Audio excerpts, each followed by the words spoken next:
আমরা বাংলাদেশের মানুষ বাংলাদেশ, এটি আমরা নিশ্চিত করতে চাই। এটা নিয়ে আর কোনো বাদ বিবাদ ইত্যাদি যেন না।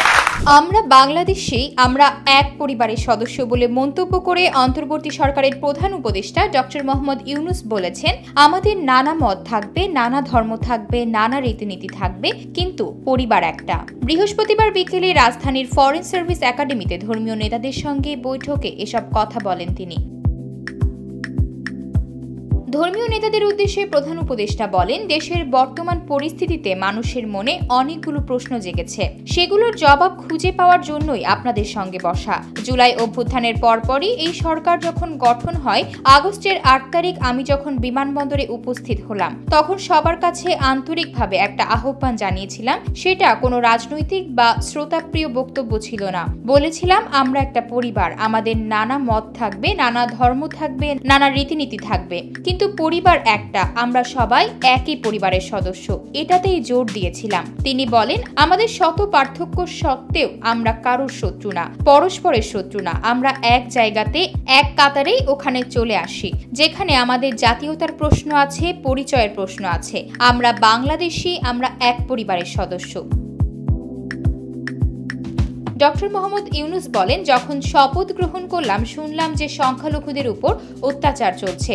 এরপরে আমি খোঁজ নিই এবং ঢাকেশ্বরী মন্দিরে চলে যাই। সেখানে আমাকে কিছু দাবি দেওয়া হলো, তবে একটি দাবি হচ্ছে আমাদের সবার সমান অধিকার, বলার অধিকার, ধর্মের অধিকার ও কাজকর্মের অধিকার। সেগুলো আসবে সংবিধান থেকে এবং রাষ্ট্রের দায়িত্ব সেগুলো নিশ্চিত করা। তিনি বলেন, আমি তাদের আন্তরিকভাবেই বলেছিলাম যে আমরা এটা দেখব নিশ্চিত করার ব্যাপারে। সংবিধান নাগরিককে যে দায়িত্ব দিয়েছে সেগুলো তার কাছে পৌঁছে দেওয়া ও নিশ্চিত করাই আমার কাজ। তিনি আরো বলেন, তারপরও শুনলাম যে সংখ্যালঘুদের উপর হামলা হচ্ছে। তো আমি সবার সঙ্গে বসলাম এবং কথা বললাম যে এখান থেকে কি করে তাদের উদ্ধার করতে পারি। তখন পূজার সময় এলো, আমি মনে করলাম এই সময়ে হামলা হবে, ফলে নিরাপত্তা নিশ্চিত করতে হবে যেন হিন্দু সম্প্রদায়ের উপর কোনো রকম হামলা না হয়। তিনি বলেন, দুর্গাপূজা পুরো জাতীয় উৎসবে পরিণত হয়েছিল, তখন তৃপ্তি পেলাম, একটু তো কাজ করেছি। এখন আবার নতুন কথা, হামলা হচ্ছে, অত্যাচার শুরু হচ্ছে। বিদেশি গণমাধ্যম বলবো না, প্রচার মাধ্যমে প্রচারিত হচ্ছে, এসব হচ্ছে। আমি খোঁজ নিচ্ছি কি হচ্ছে, সব দিকে দেখলাম, এটা হচ্ছে না। এক খবরে বলা হচ্ছে, আরেক খবরে বলা হচ্ছে না। তথ্যের মধ্যে বেশ ফারাক আছে। এটা ঠিক না, এটার অবসান হতে হবে। আমরা যে তথ্য পাচ্ছি তা ভুল হতে পারে। ভুল তথ্যের উপর বসে থাকার কিছু নাই। এটার অর্থ অন্ধের মতো বসে থাকা। ভেতরে গিয়ে দেখতে হবে, খোঁজ নিতে হবে তথ্যের গরমিল কেন। তাতে ওরা যা বলছে তা কি মিথ্যা প্রচার, না আমরা যা বলছি তা মিথ্যা প্রচার? সত্যটা আসলে কোথায়? ডক্টর মোহাম্মদ ইউনূস বলেন, প্রথম কথাটা হলো না হওয়ার পরিবেশ সৃষ্টি করা, আর হয়ে গেলে তাৎক্ষণিক প্রতিকারের ব্যবস্থা করা। আমি যা বলছি তা দেশের বেশিরভাগ মানুষ মনে করে। আমরা এক পরিবারের মানুষ হিসেবে সামগ্রিকভাবে দায়িত্ব পালন করতে পারি, সেখানে তথ্য ও প্রতিকার হলো বড় বিষয়। প্রধান উপদেষ্টা বলেন, আমি তথ্য পেলাম কিন্তু প্রতিকার পেলাম না।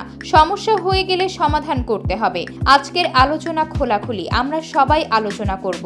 আমাদের লক্ষ্যে কোনো গোলমাল নেই। তথ্য প্রবাহ কিভাবে পাবো, দোষীকে কিভাবে ধরবো, যাতে সবাই সঠিক তথ্যটা পেয়ে যায়, এমন বাংলাদেশ আমরা গড়ে তুলতে চাই, যার নাম দিয়েছি নতুন বাংলাদেশ।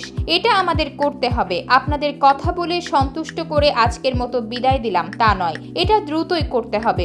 ভবিষ্যতের দিকে তাকিয়ে দেখলে হবে না, আমাদের বর্তমানেই করে যেতে হবে। সংখ্যালঘু সমস্যার বিষয়ে অবাধ সত্য তথ্য কিভাবে সংগ্রহ করা যায় সেই বিষয়ে ধর্মীয় নেতাদের পরামর্শ চান প্রধান উপদেষ্টা। তিনি বলেন, যে তথ্য দিচ্ছে তা যেন বিব্রতকর না হয় তাও নিশ্চিত করতে হবে।